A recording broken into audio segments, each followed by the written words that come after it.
विजय तिलक, विजय तिलक, विजय तिलक, विजय तिलक, विजय तिलक, विजय तिलक।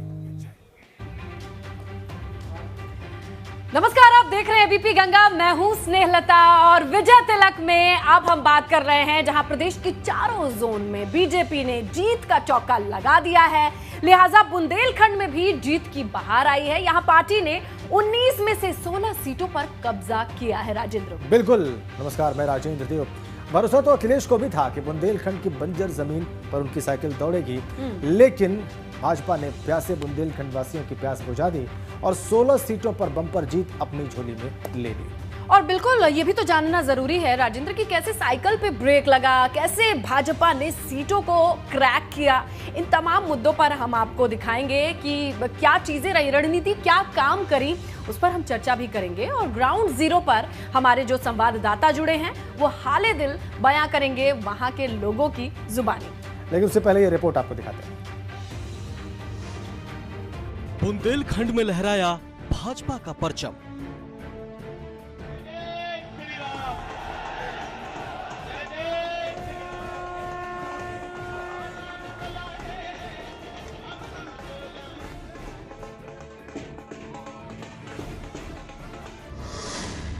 उन्नीस सीटों में से 16 पर भाजपा की बम बम।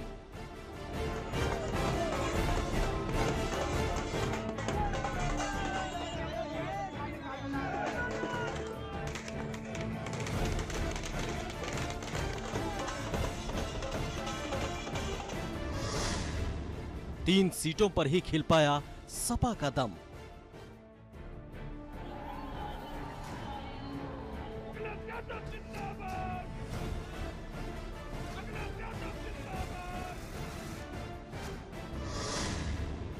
एक्सप्रेसवे का मुद्दा भाजपा के आया काम।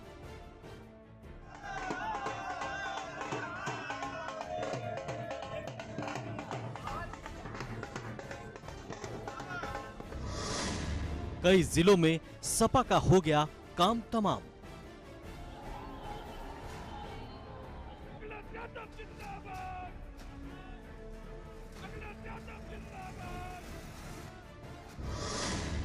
क्यों बुंदेलखंड में चूक गई समाजवादी पार्टी?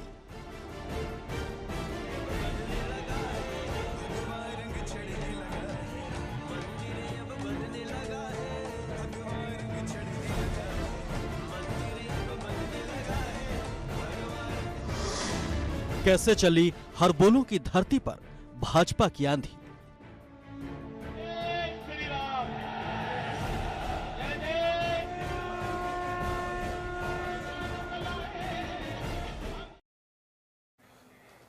आइए अब बुंदेलखंड के इस जो रिजल्ट्स आए हैं, जो नतीजे आए हैं, उन पर अब ग्राउंड पर चलकर बात करते हैं।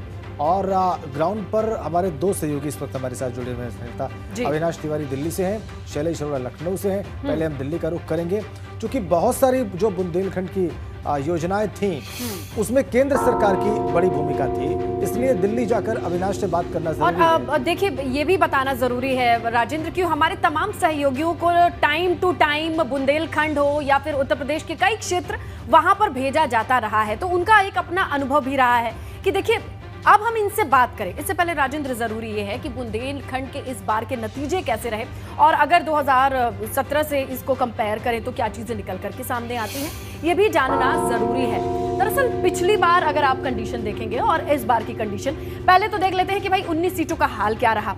बीजेपी 16, सपा 3, बसपा कांग्रेस अन्य के पास खाता ना खुलने वाली सिचुएशन दिखाई देती है। लेकिन अब राजेंद्र इस पूरे सिचुएशन को देखते हैं तो प्लस में कौन है, कितना नफा कितना नुकसान, इन 19 सीटों का आकलन तो होना चाहिए। आकलन यही है कि समाजवादी पार्टी ने पिछले चुनाव के मुकाबले में 3 सीटें प्राप्त की हैं, क्योंकि पिछले चुनाव में इन विपक्षी दलों में किसी के पास कोई सीट नहीं थी। तो इस बंजर जमीन पर कम से कम एक छोटा बीज तो अंकुरित हुआ है समाजवादी पार्टी के लिए, इसे आप ये कहना चाहेंगे? बिल्कुल, बुंदेलखंड में भाजपा ने 3 सीटों का नुकसान किया है और समाजवादी पार्टी ने 3 सीटों का गेन किया है सीट वाइज।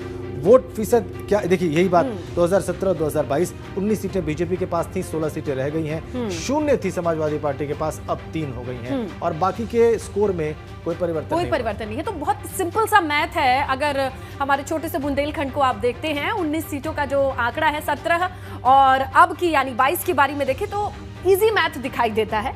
3 सीटों का गेन सपा को, जो बीजेपी के खाते से ही गई है। बिल्कुल, बीजेपी के खाते से ही समाजवादी पार्टी के पास गई है। और अब ये जानना भी जरूरी है कि बुंदेलखंड के 7 जिलों में भाजपा ने कहां-कहां पर क्लीन स्वीप किया है। भारतीय जनता पार्टी ने ललितपुर, झांसी, हमीरपुर और महोबा की सभी सीटों पर जीत हासिल की। बिल्कुल, और क्लीन स्वीप वाली कंडीशन कहां रही है ये भी हम आपको दिखाएंगे और जिलेवार तरीके से जाएंगे, क्योंकि सुबह से अब हम विजय तिलक में यही जानने और समझने की कोशिश कर रहे हैं। बुंदेलखंड की जो कंडीशन कंपेयर करके हमारे सामने आई है, ये तो हम आपको स्क्रीन पर दिखा ही रहे हैं, कितना नफा कितना नुकसान। लेकिन अब जिलेवार तरीके भी जाएंगे और शुरुआत करेंगे ललितपुर से। ललितपुर में जहां महरौनी और ललितपुर की बात कर ले, 2 ही विधानसभा सीटें और दोनों पर भगवा रंग दिखाई दे रहा है। बिल्कुल, ये टुकड़ा जो थोड़ा सा है यही ललितपुर है। अच्छा, यहाँ की 2 सीटें हैं और देखिए दोनों पर भारतीय जनता पार्टी ने क्लीन स्वीप किया है। और इसी का जिक्र करना होगा जब बुंदेलखंड की बात करते हैं राजेंद्र, तो कई जिले मिलेंगे, हालांकि छोटे छोटे विधानसभा वाले मिलते हैं।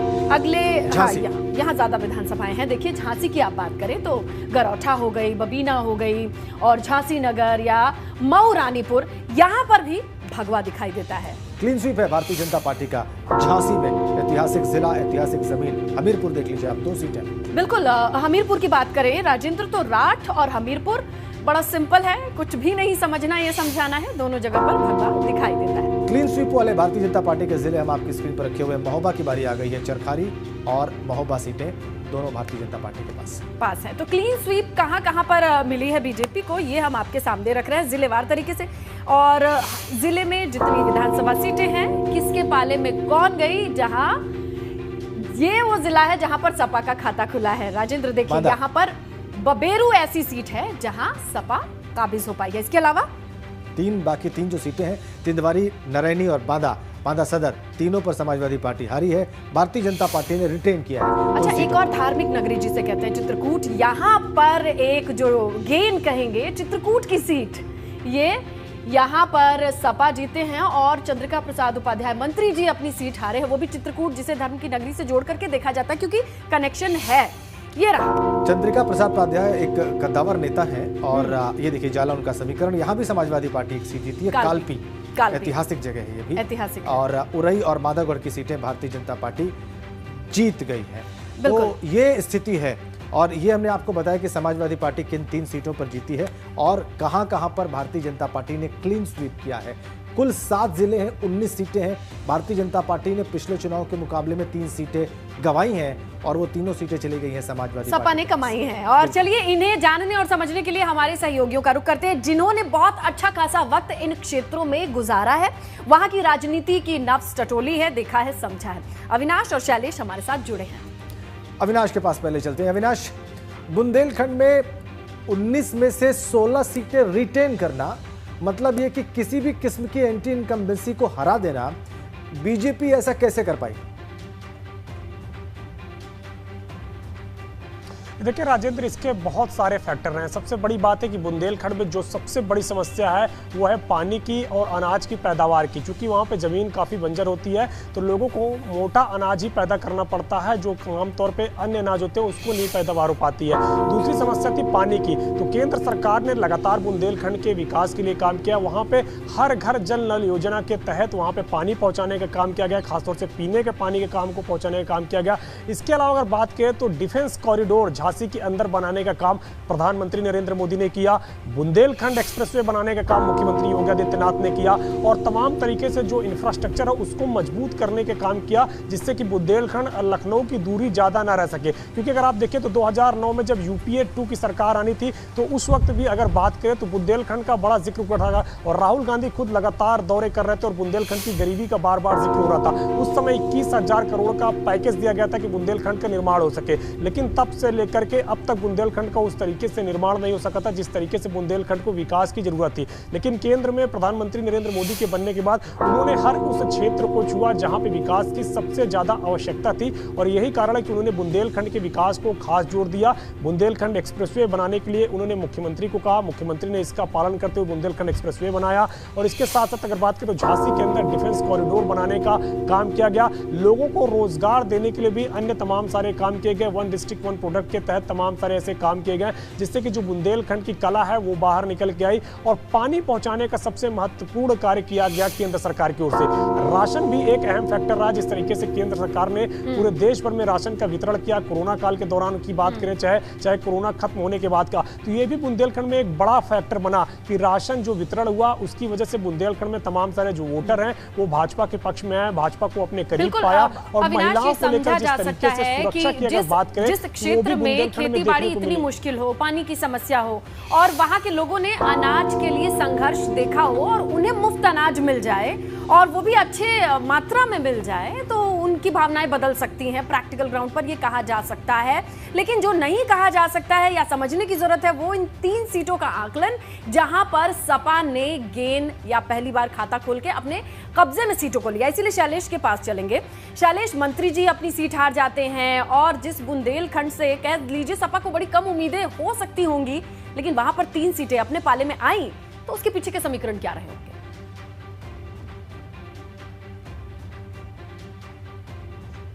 2017 की जो जीत थी बुंदेलखंड में 19 की 19 सीटें, वो भी तब जिस समय उससे पहले समाजवादी पार्टी की सरकार थी। यानी अगर बात करें तो प्रदेश स्तर पर सरकार के पास बताने के लिए कुछ नहीं था, लेकिन पिछली सरकारों की खामियां थी गिनाने के लिए, उनको गिनाया, जनता का विश्वास लिया और उसके बाद यहाँ पर 19 सीटें जीत ली। 19 की 19 सीटें बुंदेलखंड जैसी जगह पर जीतना अपने आप में एक बहुत बड़ी बात थी वहाँ पर। इसके बाद में देखिए, अगर इस बार के चुनाव को देखते हैं तो देखिए जहां पर आपके पास सब कुछ होता है वहां पर खोने की गुंजाइश रह जाती है, क्योंकि आप एक्सट्रीम पे होते हैं और वही देखने को भी मिला। 3 सीटें जो थी इस बार भाजपा के हाथ से फिसल गई। लेकिन अगर आप देखें तो 19 में 16 इस बार भी भाजपा ले गई। यानी जो वादे 2017 में किए होंगे आते समय उनको कहीं ना कहीं पूरा किया, इसलिए जनता का विश्वास बना रहा वहाँ पर। जो सबसे बड़ी योजनाओं की आप बात करें तो वहाँ पर सबसे बड़ी समस्या, जैसा अभी हमारे साथी अविनाश भी बता रहे थे, पानी की। यानी हर घर तक जो नल पहुँचाने की योजना थी, कहीं ना कहीं देखिए उसका लाभ। दूसरी चीज़ जो राशन की योजना है उसका लाभ। तीसरी चीज़ सिंचाई को लेकर वहाँ पर जो समस्याएं थी, तो वर्तमान सरकार के समय में केंद्र सरकार का भी देखिए उसमें बड़ा सहयोग रहा और वहाँ पर जो सिंचाई से जुड़ी तमाम बड़ी परियोजनाएं थी उनको वहाँ पर या तो शुरू किया गया या कई परियोजनाएं ऐसी हैं जो अभी भी जिन पर काम चल रहा है। तो यानी वहाँ की जो सबसे बड़ी समस्या थी पानी को लेकर, उसको दूर किया। और देखिए जल मतलब जीवन। अब वहाँ के देखिए समीकरण आप देखिए, 22% जो बुंदेलखंड में 7 जिले आते हैं उत्तर प्रदेश के, वहाँ पर अगर आप देखें तो 22% सामान्य मतदाता है, 46 उसमें 26% अगर आप देखते हैं तो दलित मतदाता है, करीब 43% जो है वो ओबीसी वोटर है। एक फायदा जो मिला भाजपा को कहीं ना कहीं बड़ा, वो ये कि जो बसपा का वोट बैंक था, जो 26% दलित की हम सबसे पहले बात करते हैं, जाटव भी उसमें बड़ी संख्या में वहाँ पर है। तो आप अगर देखें तो 2017 के पहले अगर जाएंगे तो बसपा का गढ़ कहा जाता था उस इलाके में, लेकिन उसके बाद धीरे धीरे वो गढ़ खत्म होता गया और जो दलित वोटर था वो कहीं ना कहीं ये आप मान सकते हैं कि ट्रांसफर हुआ बीजेपी की तरफ, जिसका फायदा कहीं ना कहीं मिला। क्योंकि 17 में देखिए हर वर्ग आया, चाहे वो ब्राह्मण रहा हो, चाहे ठाकुर रहा हो, चाहे वो दलित रहा हो, चाहे ओबीसी, सब मिले और उसके बाद 19 की 19 सीटों पर किला फतेह हुआ, भगवा फहराया गया। इसके बाद में इस बार की अगर बात करते हैं 3 सीटों का नुकसान जरूर हुआ है, लेकिन 16 सीटें बुंदेलखंड जैसी जगह पर जीतना ये साबित करता है कि जो वादे किए गए थे 2017 में कहीं ना कहीं उनको पूरा किया। यही वजह रही कि एंटी इनकम्बेंसी वहाँ पर देखने को उस तरह की नहीं मिली। लेकिन नुकसान देखिए नुकसान है। और सपा की अगर बात करें तो बुंदेलखंड में देखिए उसके बाद कुछ भी नहीं था। ऐसे में 3 सीटें आना यानी वहाँ पर गेन करना, जैसा आपने भी अभी कहा, तो सपा के लिए बिल्कुल शैलेश, कुछ भी प्राप्त होना शून्य से नहीं है, वोट बढ़े, लेकिन और प्रचंड जो स्थिति होती है किसी दल की वही है कि वो 100% सीटें जीत लें और उतनी ही अगर कोई मेंटेन कर पाए तो ये एक राजनीतिक चमत्कार होता है। चमत्कार नहीं हुआ लेकिन फिर भी बहुत ये भी ठीक होता है कि आप 0 से 3 पर आए, उस जमीन पर कोशिश करिए और वो शायद फलीभूत, ये इशारा तो हो सकता है। राजेंद्र, बुंदेलखंड पे बात कर रहे हैं हम। ब्रेक पर जाने से पहले हमने आपको दिखाया कि किस दल ने कहां पर कौन सी सीट प्राप्त की है। बिल्कुल, और देखिए शुरुआत कर लेते हैं चित्रकूट सदर सीट से, जहां बीजेपी के कद्दावर नेता और सूबे की सरकार में मंत्री चंद्रिका प्रसाद उपाध्याय इस बार चुनाव हार गए हैं, वो भी 20,876 वोटों से, जो कि काफी बड़ा मार्जिन है राजेंद्र। कद्दावर नेता माने जाते रहे चंद्रिका प्रसाद उपाध्याय, मंत्री थे, और चित्रकूट एक धार्मिक नगरी है, और ये थोड़ा सा निश्चित रूप से कठिन होगा भारतीय जनता पार्टी के लिए समझना कि क्या हुआ। आपको बताएं कि बांदा सदर सीट पर इस बार मंजुला सिंह, जो कि सपा से प्रत्याशी थी, कई बार के विधायक रहे, विवेक सिंह की पत्नी हैं, वो देखिए हार गई बांदा सदर बिल्कुल। सीट और पर। जो वो कुछ वक्त पहले सपा में शामिल हुई और उसके बाद उन पर किस तरीके से अखिलेश यादव ने भरोसा जताया, प्रत्याशी बनाया, लेकिन मंजुला सिंह 15,000 वोटों से हार गई। ये भी जिक्र करने लायक है।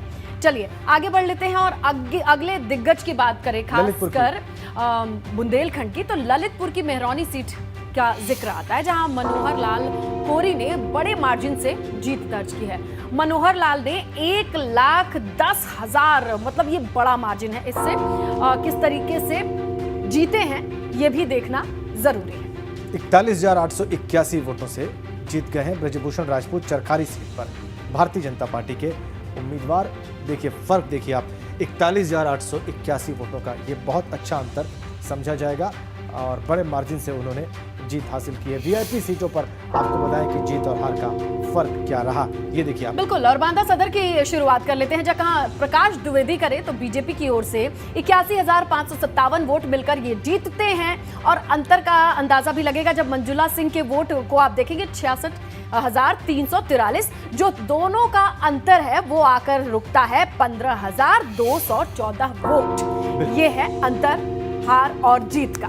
एक और बड़ी सीट चित्रकूट देखिए, चित्रकूट सदर अनिल प्रधान समाजवादी पार्टी के, देखिए 1,04,771 वोट इन्हें कुल मिले, और ये जीते 20,876 वोटों से। किससे जीते? मंत्री चंद्रिका प्रसाद उपाध्याय से जीते। इसलिए ये जीत उनकी बड़ी है, महत्वपूर्ण है, इसके बड़े राजनीतिक मतलब हैं। बिल्कुल। और आगे बढ़ेंगे और अगले सीट का जिक्र करेंगे, अगले वीआईपी सीट का जिक्र करेंगे, जहां रवि शर्मा का नाम आता है बीजेपी की ओर से, और 1,48,262 वोट मिला है, और ये जीतते हैं कुल 76,353 वोट से जीते। इन्होंने हराया किसे, वो भी आप स्क्रीन पर लगातार देख रहे हैं। तो भारतीय जनता पार्टी यहाँ पर अच्छे मार्जिन से जीती। झांसी पर देखिए आप, और जवाहरलाल राजपूत भारतीय जनता पार्टी के 1,14,059 वोट मिले, और दीपक यादव समाजवादी पार्टी के गरौठा सीट है झांसी की, उनको मिले 80,397 वोट। जीते वो 44,724 वोटों के अंतर से, बहुत बड़ा अंतर ये। बिल्कुल। और सामने ललितपुर सदर सीट की अगर बात कर ले तो रामरतन कुशवाहा बीजेपी की ओर से 1,76,550 वोट मिला है, और वहीं चंद्रभूषण सिंह बसपा की ओर से अगर इनका जिक्र करें वोट का, तो 69,335 वोट। जीत का अंतर है वो भी आपके सामने स्क्रीन पर लगातार रख रहे हैं, तो अंदाजा लगाइए। मेहरौनी सीट की बात हम करने जा रहे हैं। मनोहर लाल कोरी भारतीय जनता पार्टी के 1,84,778 वोट इन्होंने हासिल किए। इनकी जो विपरीत चुनाव लड़ रही थी किरण खटीक बहुजन समाज पार्टी से, उनको 58,381 वोट मिले, और जीत का अंतर 11,451 है। ये कुल मिला के अंतर है 1,10,000, सॉरी 1,10,000 का अंतर, बहुत बड़ा अंतर। देखिए आप फिर से महोबा की चरखारी सीट पर, महोबा चरखारी की अगर बात करते हैं तो ब्रजभूषण राजपूत, इनको मिलता है 1,20,051 वोट, और राम जीवन की बात कर ले जो सपा से हैं, वो 60,170 वोट, और जीत का अंतर 59,881। ये भी मैसिव डिफरेंस है, बड़ा फर्क है ये ब्रजभूषण राजपूत की जीत का। तो हम आपको लगातार वो आंकड़े दिखा रहे हैं, जीत हार के जो फर्क है, जो मार्जिन है, खासकर जो दिग्गज चेहरों के जीत हार के जो मार्जिन है, वो हम आपको दिखाने की कोशिश कर रहे हैं बुंदेलखंड में। और ये आंकड़े कुछ एक जगह अंतर तो 1 लाख से भी ज्यादा, 1 लाख से ज्यादा था। वही मैं पढ़ने में मिस्टेक कर गई राजेंद्र, क्योंकि मुझे लगा इतना ज्यादा अंतर है, लेकिन वो डिजिट्स अपने आप में इतने प्रोमिनेंट है कि अंदाजा लगाया जा सकता है कि जनता ने क्या सोच करके वोट किया है। तो चलिए, ये हमारे तमाम एनालिसिस पर आप जुड़े रहे, हमारे सहयोगी अविनाश शैलेश जुड़े रहे, आप दोनों का शुक्रिया।